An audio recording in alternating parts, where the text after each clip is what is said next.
primeiro lugar, eu queria parabenizar o senador Antônio Anastasia pelo relatório técnico e muito bem feito.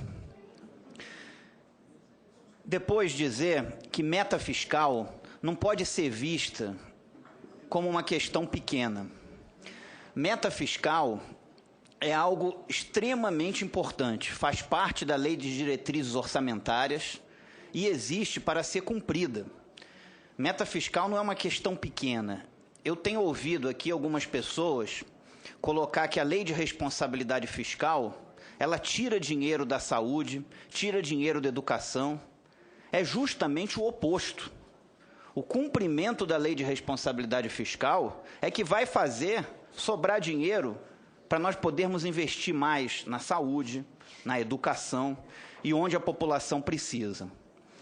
Eu votei, quando era deputado federal, contra o PLN 36 de 2014, que alterou a meta fiscal no final do ano de 2014, e votei aqui no Senado Federal, como senador da República, na sessão do Congresso no final do ano passado, contra o PLN 5 de 2015, que alterou a meta fiscal de 2015.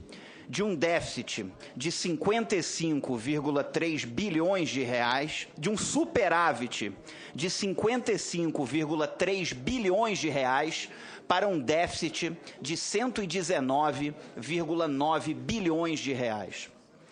Um governo não pode gastar mais do que arrecada. Quando um governo gasta mais do que arrecada, quem paga isso num ponto futuro é o contribuinte. Isso, para mim, é princípio. Um governo não pode gastar mais do que arrecada. Quando um governo gasta mais do que arrecada, alguém tem que cobrir esse rombo no ponto futuro. E como é que cobre esse rombo no ponto futuro? Aumentando impostos para o contribuinte. Então, quem paga esse rombo é o contribuinte, que paga esse rombo num ponto futuro com aumento de impostos. E eu estou nessa casa para defender o contribuinte. É esse que eu represento no meu mandato. Quero colocar que nessa mudança da meta fiscal de um superávit de 55,3 bilhões de reais para um déficit de 119,9 bilhões, o resultado final foi um déficit primário no resultado fiscal de 116 bilhões de reais e 660 milhões, de 116 bilhões e 660 milhões de reais. Ou seja, um déficit que vai ser pago pelo contribuinte. Isso não é certo, isso não é justo, isso não é correto. E partiu para uma coisa que é o seguinte: coloca uma meta na Lei de Diretrizes Orçamentárias, chega no final, não cumpre a meta, há um projeto de lei para alterar a meta. Isso não é sério, isso não é correto. Senão, para que meta? Se é para alterar todo final de ano, então não precisa ter meta fiscal.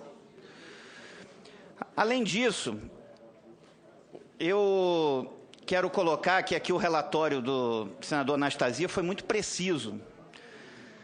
A denúncia, ela contém os 6 decretos presidenciais que foram feitos sem autorização prévia do Congresso Nacional.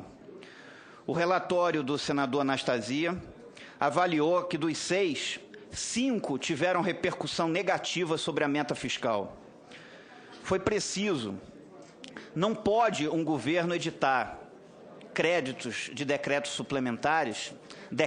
créditos suplementares, sem autorização legislativa.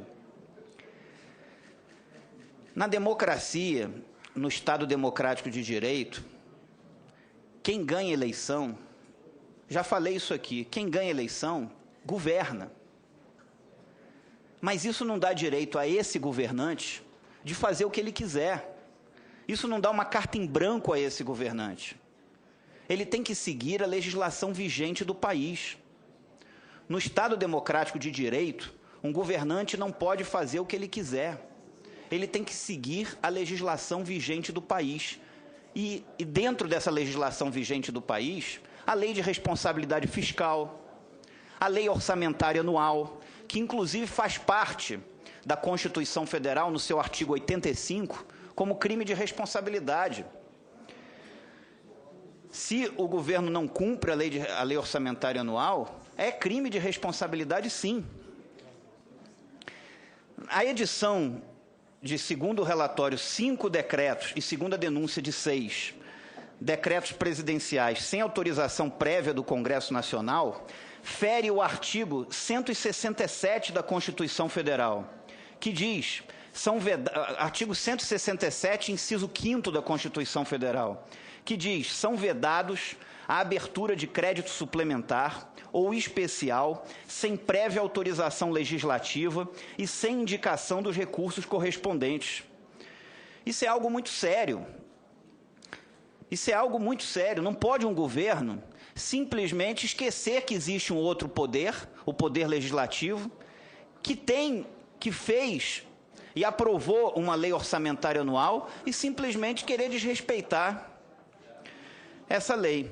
Falo isso com a maior tranquilidade, porque com relação a Eduardo Cunha, que eu ouvi muito aqui, eu fui um dos primeiros senadores nessa casa a ir para a tribuna defender a cassação do Eduardo Cunha, que mentiu à Receita Federal, que mentiu a uma comissão parlamentar de inquérito e que mentiu ao país.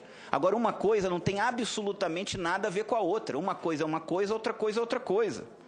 Nesse processo, há uma acusação séria, gravíssima, de descumprimento da legislação vigente do país por um governante. Descumprimento da lei orçamentária anual, que tem no artigo 85 da Constituição Federal, inciso 6º, é considerado crime de responsabilidade. Além disso, há o descumprimento da lei de responsabilidade fiscal. Um governo não pode gastar mais do que arrecada, não pode descumprir a lei de responsabilidade fiscal.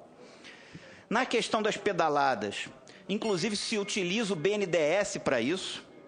O BNDES, o presidente do BNDES, o senhor Luciano Coutinho, disse nessa casa, na Comissão de Assuntos Econômicos, no dia 14/4/2015, que o BNDES aplicou 3 bilhões na Venezuela, 3 bilhões em Angola, 800 milhões em Cuba, apenas nos anos de 2013 e 2014. Isso é um absurdo. O dinheiro do contribuinte tem que ser gasto no Brasil e não fora do Brasil. Eu, inclusive, tem um projeto nessa casa que proíbe o BNDES de fazer investimentos em projetos no exterior. O dinheiro do contribuinte brasileiro tem que ser gasto no Brasil. E por último, senhor presidente, quero dizer que quando surgiu o orçamento público, eu falei isso aqui na última segunda-feira, na Inglaterra, no ano de 1215, o rei, ele gastava demais e alguém tinha que dar um freio nos gastos do rei. Foi aí que na Carta Magna inglesa de 1215 surgiu o orçamento público. A partir daí, o rei, para fazer qualquer gasto, tinha que ter autorização prévia do parlamento inglês. No Brasil, 800 anos depois, a presidência da República editou decretos de créditos suplementares sem a autorização prévia do Congresso Nacional. E também feriu a lei de responsabilidade fiscal, gastando mais do que o governo arrecadou, provocando um déficit de 116 bilhões de reais nos cofres públicos. Um déficit que vai ser pago pelo contribuinte brasileiro no ponto futuro. E é esse contribuinte brasileiro que eu defendo nessa casa. Então, por considerar as denúncias graves, absolutamente graves, por considerar que um governante eleito deve sim governar, mas ele não tem o direito de, governando, contrariar a legislação vigente do país, contrariar a lei de responsabilidade fiscal, contrariar a lei orçamentária anual. Por considerar isso, o meu voto será favorável ao relatório do senador Antônio Anastasia e será pela abertura do processo de impeachment.